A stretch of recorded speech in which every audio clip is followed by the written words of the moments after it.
Good evening. We have head coach Jeff Walls and student athletes Olivia Cochran and Jada Curry. Coach, just real quick, an opening statement, and then we'll open it up to. Sheets by chance, or do they not give those down here? Okay. We'll get you some, Coach. Bucks, yeah, I just because I first want to. I'll start off and just I want to congratulate Nebraska on an incredible year. Amy has done a remarkable job out there. It's been fun to watch, especially having coached there for 4 years and still have friends out there that work in the athletic department.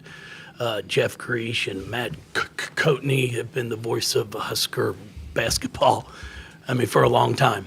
And it was really neat to see them. Jamie Kubik, Hagedorn, she's now one of their senior sport administrators for women's basketball, was on that same team that I had the opportunity to coach and be a part of. And it was really nice to see her as well. It's a game where things go full circle throughout your career. And it's really, it's something special. And that's one of the things when you play a game like this, sure, you're playing out there to win. But I do feel for her because I've been there. I understand how hard the amount of time and effort your staff, head coaches, the players all put into it, especially this time of the year.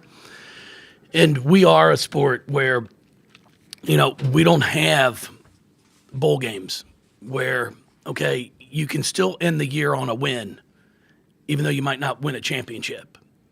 For us, there's one team that's going to finish the year with a win. The rest of us are finishing with a loss. So it's tough.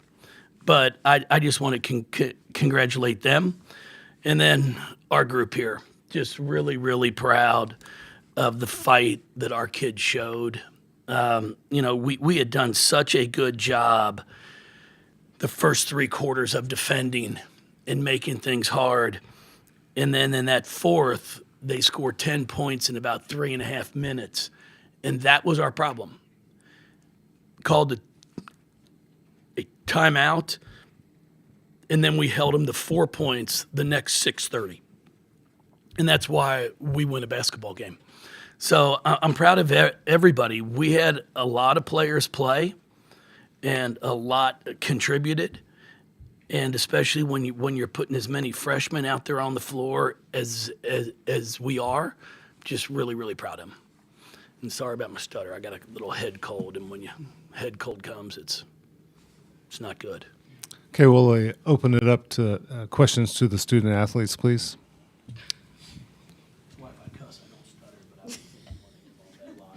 Be calm, Coach. Be calm, Coach. It's true, ladies. It is true. Thank you. Fluid. Real Fluid. Smooth. Olivia, you were at the podium this time last year with a much different reaction and emotion. How nice does it feel to get back to what you're used to? It feels amazing. Like I said, this group is so special, and we just don't even know how good we are yet. And that's why we're still dancing. We're just keeping one foot in front of the other, and we just preparing for the next game. I know our coaching staff is going to come out with a great game plan for our next opponent, and we're just ready.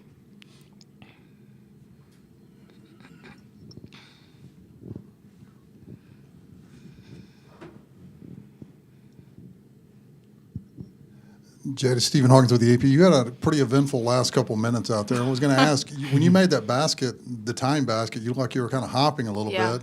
You stayed in the game, you made the next basket, and you drew a charge. That was key. So just talk about all that. Just a cramp. I clearly need to hydrate more. But that's all that was. My teammates and my coaching staff talking to me, pushing me through that as well was a big factor. And just able to make big plays in those moments. But nothing crazy, just a little cramp. Tough.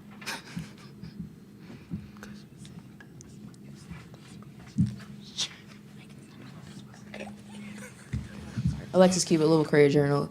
Jada, the standard that is at Louisville. That's obviously why you came here, 2 years ago, whatever it was. I guess how much do you kind of put that on your shoulders, especially in this tournament, to, keep you guys going, and just how much does that drive you during those last few minutes? Yeah, I mean, coming from somewhere where, I didn't even make the tournament or get to play and have that opportunity. And then last year, obviously, that's not how we wanted it to go. So being able to come out here today and compete and win this game and move on to the second round is just super fun, super exciting, and I'm excited. And like you talked about that standard, that's something that I came here for. And I feel like we're upholding that standard as of right now, and we're going to continue to do that as we go through this tournament. Olivia, you mentioned the next opponent, so I'll go ahead and ask. The next opponent is TCU and former teammate of yours. Just talk about facing TCU and Haley. They're a great ball club. They're undefeated at home. We're going to go out there and compete. We're going to go forward with the game plan Coach Walls and the coaching staff have for us, and it's just going to be a ball game. That's all I got to say. Go Guards. Questions for the student athletes? Well, ladies, thank you for your time. Thank y'all. Appreciate it. That's great. And then before a question, I'd like to just challenge ESPN and some different things because we get stuck on we don't change a narrative in women's basketball very often. And for people to not know more about Britt Prince is really sad. It's a shame. But, she won a big name. Well, she was to a lot of us in recruiting circles because we sat there and recruited her hard. But see, if you don't start the year up there on a pedestal, it doesn't matter what you do, you ain't getting there. And that's the difference between the men's game and the women's game. We get stuck on a narrative. We'll spend our money and put a preview out there or whatever, and God forbid if we spend any more money on women's basketball because, she's good, but we'll wait till next year. And it's really sad because that kid's special. For a freshman, it's amazing how she played and how good she is. But it's unfortunate that we don't do a better job within women's basketball of just not sticking with one or two or three or five players. Expand it. When somebody starts showing how good they are during the year, God forbid if we do a special on them. So I'll go with questions now. I'm sure I'll get yelled at by people, but I'm not even talking about my own players. So, Any questions for Coach?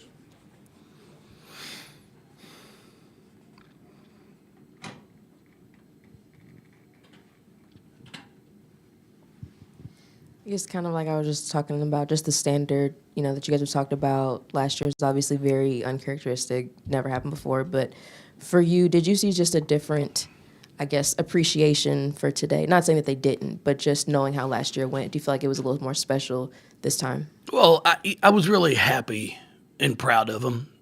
I thought we did a really nice job of, the first quarter was a little bit of a challenge for us offensively. They got up. We cut it to 2 at the end of the quarter. Then we came out in the second, executed extremely well, and pushed it up to, I think, an 8-point lead in the third, and then just had some bonehead plays there to allow them to get back. But we played in a lot of close games. We've had a very, very good schedule. It's one where I always sit here and I've talked to people about it because, we're all trying to figure out this net. I would just like to have someone explain it to me. So if you beat somebody by, at least in AAU basketball when I used to coach it, you always knew at the end they might do by point differential. But once you were up 20, it plus 20 was as high as you could go. It didn't matter. Nobody can explain a damn thing to me about what is it, win by 50 or does it stop at 20? And I've said this for years. I really think the past 2 years it's impacting our game in some ways because as a coach, do you sub? Do you put your bench in? Because if you're up 30 and all of a sudden you put your bench in to give kids a chance to play and all of a sudden now you only win by 12, does that hurt you? Because your offensive efficiency might not be as good. So there's things where you look at people, you look at where people are sometimes put in the, what their seating is, and you're like, well, I shouldn't have played such a tough schedule. So there's things that we're trying to learn too as coaches.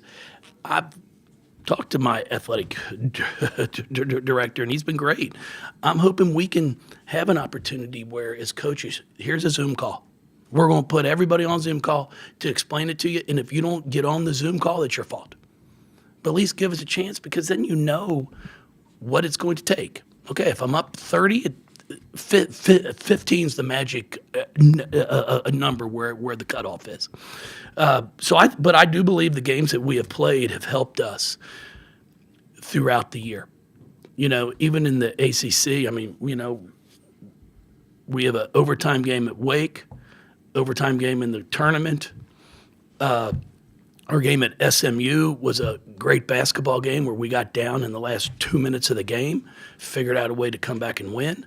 I think our schedule has helped us, and I'm just really proud of how we continue to compete and execute. Jeff, can you just talk about Jada in that last minute? Like I asked her, obviously she had some really physical and tough plays there at the end. No, I was really proud of her.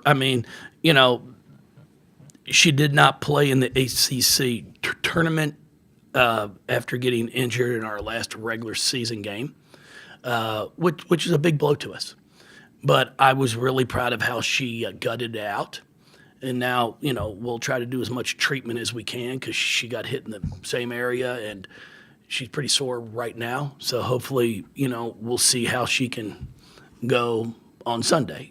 Obviously, she won't do much in practice tomorrow, except for walk through some things. But we got to make sure that she's ready to play, because she is a big part of what's going on with us. And after all we've talked about, I do have to ask about, obviously, Haley. You had a lot of success with her. You and her had a lot of success together. Just talk about your memories of her as a player when you had her, and just facing her, and she's going to, she went to another Elite Eight last year, so she. We sat there and we won a lot of games.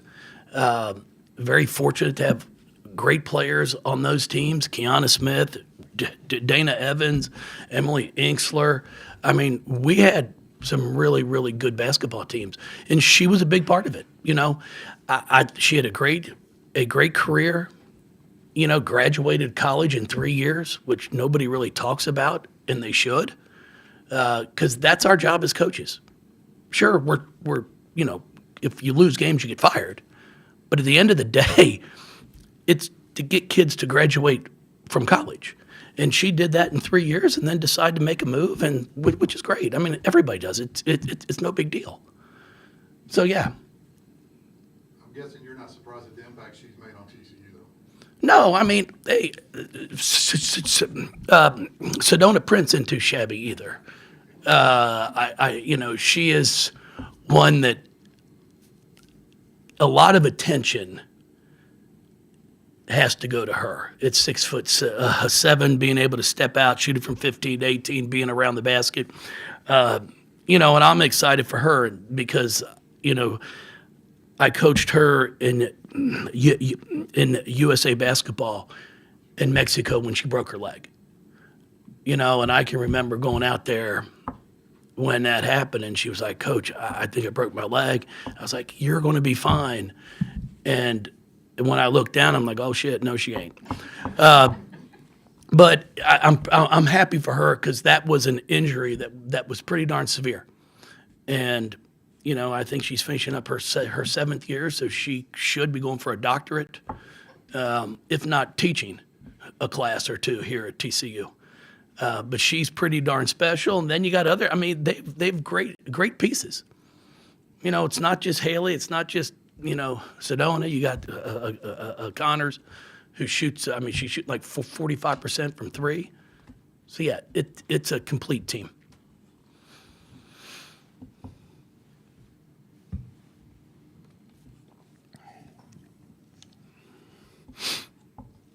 You've often talked about those plays that don't always get on the stat sheets, but just, like mentioned, Jada withdrawing those fouls and stuff or charges. Are those the kind of plays that feel like are more impactful sometimes than even just the points? Yeah, there's no question about it. The charge she took, because we actually blew our defensive coverage, and Britt was wide open, and I was like, my God, I was kind of surprised she just didn't pull up, because she was wide open.